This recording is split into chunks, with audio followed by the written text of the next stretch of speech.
अधिक मास विशेष ऑफर्स फक्त कैलास अडगावकर ज्वेलर्समध्ये.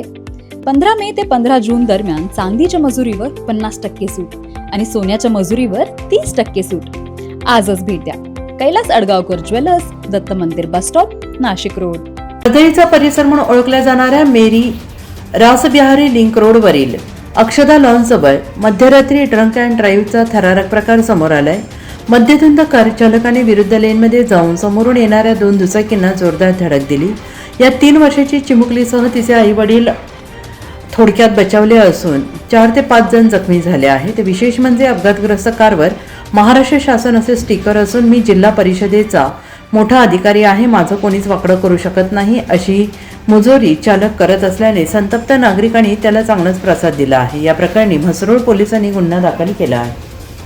रविवारी मध्यरात्री पाऊणच्या सुमारास संशयित पवन गणू पवार वय वर्ष 35 राहणार मानेनगर श्री बिहार रो हाऊस हा कार MH23BC 8070 घेऊन मेरी रासबिहारी लिंक रोडने जात होता.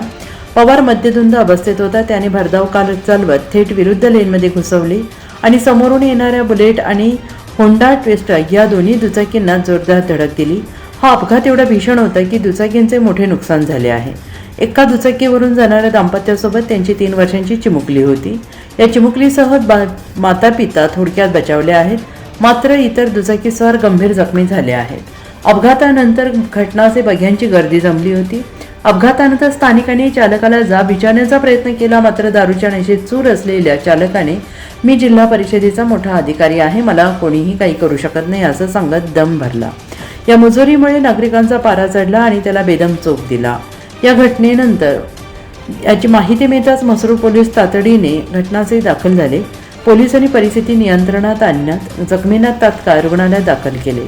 कार चालक पवन गणू पवार याच्या विरोधात गुन्हा दाखल केला असून पुढील तपास हवालदार राजेश जगताप हे करत आहेत. या अपघाताची भीषणता एवढी मोठी होती की दोन्ही दुचाकींचा चक्काचूर झाला. एका दुचाकीवरून पती पत्नी आपल्या 3 वर्षांच्या चिमुकलीसह चालले होते.